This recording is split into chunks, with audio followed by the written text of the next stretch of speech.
Good afternoon and welcome to Paddock Pass Live, powered by Repco. What a stunning day we've had here in Townsville. Andy Jones for the final day of 4 weeks straight of supercars racing. It has been exceptional. It certainly has. The action's been intense, the racing's been brilliant, and what a way to top it off. Nothing like a late safety car when people are on alternate, I guess, goodness of tyres towards the end of the race there to just spice things up. And even though we ended up with 2 Red Bull cars and Scott McLaughlin on the podium, man, that was a good race. That was an absolute ripper race. And if you looked at the 2 results from today's races, you'd think they were identical, but they were far from it. Cracker racing for me. It's been an epic day for these guys behind us, Brad Jones Racing. We really need to give them a massive, massive shout out. Nick Percat grabbed a pole position. Todd Hazelwood grabbed a pole position. They had a front row lockout for the last race. I just think awesome job by that team all rounds. Awesome to see some really good pace out of that garage, and just cool to see some new faces at the front row of the grid. Well, and particularly Todd Hazelwood, he's 24 years of age, and look, there was a lot of chat earlier in the year about soft tyre rounds, hard tyre rounds, mixed tyres actually changing up the results. Well, regardless of that today, they were genuine pace results, and even for me, Todd Hazelwood, the way that he drove in the initial phase of that race was amazing. Why am I stopped here? Because I feel like this thing is going to be needed tomorrow by a fair few people to come around and pick us all up. Bit of recovery needed. The recovery bit, yeah. 4 weeks of racing. There'll be a few people that'll enjoy the sunshine tonight and maybe just relax a little bit. Couple of cold beverages, just relaxing after 4 pretty solid weeks of work. And you know, moving on from your chat about BJR, Walkinshaw Andretti United, again, massive performers this weekend, particularly for Chaz Mostert on that side of the garage. He mentioned that they bought in some parts midweek last week, so the amount of work that goes into not only designing a part, but then manufacturing it, and at the moment, getting it from Victoria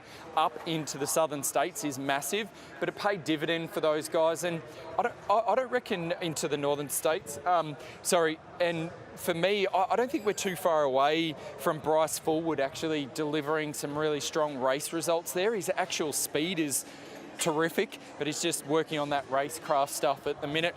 Tough day for these guys though. Yeah, flip side, just Penrite, they just haven't seemed to been able to get that thing to click on both sides of the garage. They've just lost a bit of form of late. They obviously had that engineering sort of flip with David Reynolds' car, but they just haven't really been able to find that sweet spot with the car, and obviously an unfortunate end for Anton De Pasquale with that mechanical failure for his car there. So yeah, sort of needs them to find get some work in that garage before we head to Tailem Bend. Yeah, we do. Unfortunately, they're up and down. They're up and down a fair bit for those guys in at Penrite, and it just shows or says more about the culture and the mood within that garage. Have a look at these 4 guys over here. There's a looks like we're trying to replicate that very famous Formula 1 shot from years ago of Ayrton Senna. I thought you were going to say a famous boy band.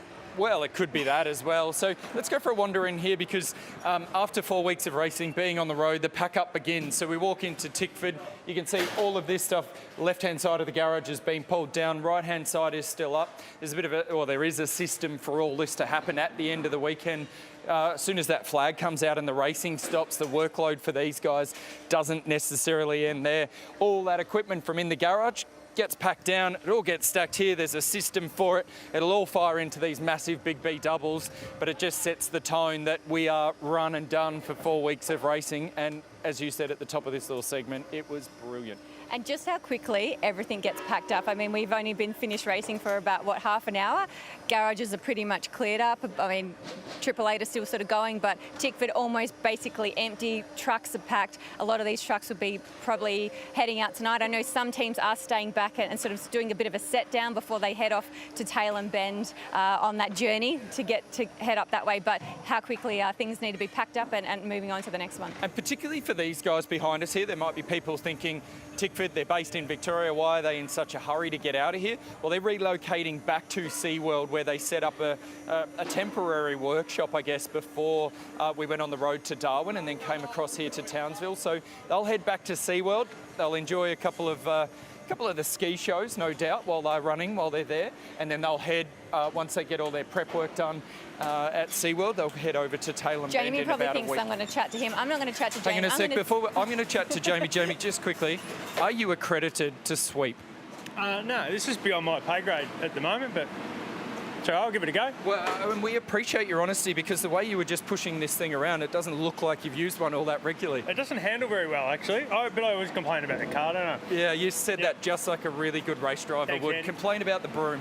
I feel like, considering we're in AAA, they'd have a better sweeper than that. But He's just tripped over it as well. I want to speak to you, Jess. Really nice to see you at a racetrack. We haven't seen you, obviously, for a long time, but really nice to see you. What was your sort of role here? I know your dad was obviously racing in the super sprinters, if we want to call it that, but what was your role here this weekend? He had a few laps. I think he was pretty good. I don't know what everyone else thought, but whoever came up with that Mr. Bean comparison, that was gold. But I would like to point out that both Rowan Atkinson on Top Gear and RD were both P1 when they went. But no, this weekend we've been running Excels, so Triple Eight running Excels for the first time, which was good fun. Got a lot to learn. But Something you ever thought would happen would be AAA Race Engineering running Hyundai Excels. I hate the word unprecedented at the moment, but these are unprecedented times. And now we just miss racing, basically. Just wanted to get out and do something different, and it's been such a fun weekend. Just being back at a track, trying something different, and just going racing for the sake of going racing. It's been awesome. And when are you going to go racing? Because I know you yourself have got a Hyundai XL. When are we going to see you on the grid? My little car was cutting laps this weekend with Marty Short behind the wheel, but give me until the end of this semester at uni, and once I pass some law exams, I'll be getting my license and doing a crash course in Excel racing, but without the crashing, I hope. Well, we look forward to seeing you on a grid, maybe next year, maybe the year after, but that's very exciting times for I'll Jess. let you know. I'll let you know. Exciting times for Jess Dane to be on the grid in the future. How good is it, Ree, that the thing that's holding Jess back is just finishing off her law degree and then she can go car racing? That's brilliant. Well, very, very cool that's, to hear. you know, young kids, they need to learn. Stay in school and then go car racing, Andy. Young kids these days. I feel like it's appropriate, Ree, to come down here and finish off when we looked at the performance of Scott McLaughlin, and let's include Ludo in that performance and everybody within Shell V-Power Racing at the start of the Townsville weekend last weekend. They were on the ropes. They were really struggling. They turned it around, and for these guys to come out this weekend and win the round is a massive, massive insight into how they perform, the drive, the desire for these guys to win week in, week out. And look, hats off to people when they're that competitive and you can pull yourself out of a bad situation like that and turn it around and convert it to a win. The work certainly never stops for Shell V-Power DJR Team Penske. Wonderful to see a whole set of new faces performing exceptionally well, and of course the cream rising to the top with Scotty McLaughlin once again. We've had a wonderful weekend of racing up here in Far North Queensland in the beautiful Townsville. We thank everyone for tuning in on Fox 506 and of course on Facebook Live. Andy, thanks very much for all of your work this weekend, and of course all of our crew working incredibly hard behind the scenes. We look forward to catching you very soon in a couple of weeks' time at Tailem Bend.